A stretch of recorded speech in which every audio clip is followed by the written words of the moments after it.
প্ৰাক্তন মন্ত্ৰী তথা বৰ্ষমান অগপ নেতা থানেশ্বৰ বড়োৰ স্বাস্থ্যৰ অৱনতি। কিডনী, মধুমেহ, যকৃত ৰোগত আক্ৰান্ত থানেশ্বৰ বড়ো। বিগত এটা সপ্তাহে ৰঙিয়াৰ এখন ব্যক্তিগত নাৰ্ছিং হোমত ভৰ্তি হৈ থকাৰ পিছত উন্নত চিকিৎসাৰ বাবে গুৱাহাটীলৈ লৈ যোৱা হ'ল প্ৰাক্তন মন্ত্ৰী থানেশ্বৰ বড়ো। অগপ সভাপতি অতুল বৰা আৰু স্বাস্থ্য মন্ত্ৰী কেশৱ মহন্তৰ নিৰ্দেশ মৰ্মে JMCHৰ পৰা অহা এখন বিশেষ এম্বুলেন্সত ৰঙিয়াৰ পৰা গুৱাহাটীলৈ নিয়া হয়। JMCHত বিশেষ চিকিৎসকৰ তত্বাৱধানত চিকিৎসা প্ৰদান কৰা হ'ব প্ৰাক্তন মন্ত্ৰীগৰাকীক।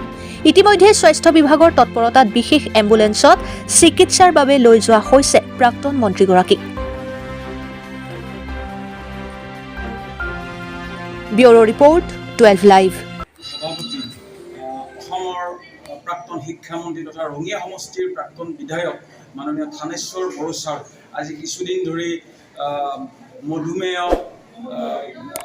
যকৃত আৰু কাৰ্ডিঅ' ৰোগত আক্ৰান্ত হৈ ৰঙিয়াৰ ব্যক্তিগত খণ্ডৰ নাৰ্ছিং হোম ষষ্ঠী হস্পিটেলত চিকিৎসাধীন হৈ আছে। আৰু এই ক্ষেত্ৰত অসম গণ পৰিষদ দলৰ সন্মানীয় সভাপতি তথা ৰাজ্যৰ কৃষিমন্ত্ৰী অতুল বৰা ডাঙৰীয়া আৰু অসম গণ পৰিষদ দলৰ সন্মানীয় কাৰ্যকৰী সভাপতি তথা অসম চৰকাৰৰ স্বাস্থ্যমন্ত্ৰী কেশৱ মহন্ত ডাঙৰীয়াই যথেষ্টভাৱে উদ্বেগ প্ৰকাশ কৰিছে আৰু